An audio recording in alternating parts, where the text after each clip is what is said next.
summer winds down, it's time to look back at how Americans spent their summer traveling and what they're looking forward to doing this fall. So with us today is communications lead for North America Airbnb, Liz DeBold-Fusco. Thanks for joining us.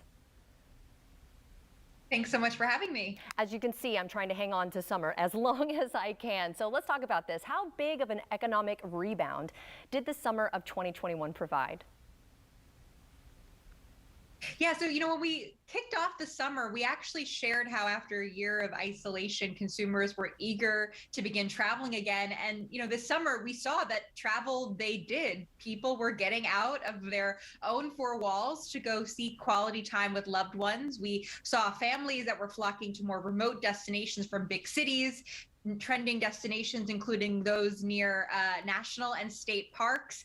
And, to top it all off, a few weeks ago, Airbnb actually reached our biggest night ever in the US, as well as our biggest night globally since the pandemic began, with more than 4 million guests staying on Airbnb. And this has created a lot of opportunity for our host community. This past summer, US hosts on Airbnb collectively earned more than $1.3 billion from hosting, whether they were looking to host while they were away to pay for their vacation or offer some one-of-a-kind unique stays.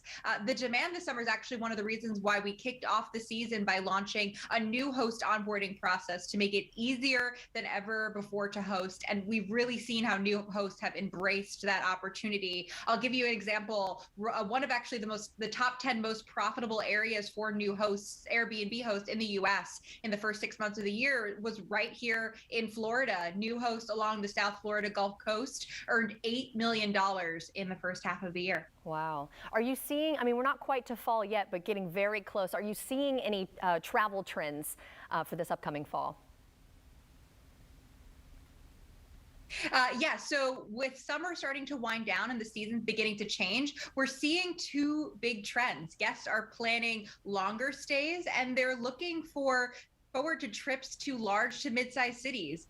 Let me start first with that first trend. The longer term stays trend is actually due in part to remote working continuing into the fall, which is allowing guests to really extend their trips beyond a long weekend. This Labor Day weekend, actually, a large share of trips are 7 nights or longer. And then speaking to that second trend, showing people actually returning to urban areas, we're seeing that searches for stays in large to mid-sized cities make up about a third of searches each for fall. And we think that's because guests are maybe really excited to enjoy some places with some great fall activities and be able to take part in that once again. Yeah, like apple picking, the little fall festivals. I love that stuff. Do you think the return of big events will drive some of this fall travel? Yeah, so big events are coming back and we are really seeing, guests are eager to head back into stands and seats once again. Actually, a number of our top trending destinations for Labor Day weekend and beyond are cities that are welcoming back, whether it's sporting events or music festivals like the Made in America Festival, which is actually coming up this weekend in Philadelphia. I'll give you an example. We have the biennial Ryder Cup, which is going to be making a very hotly anticipated return to Whistling Straits at the end of September.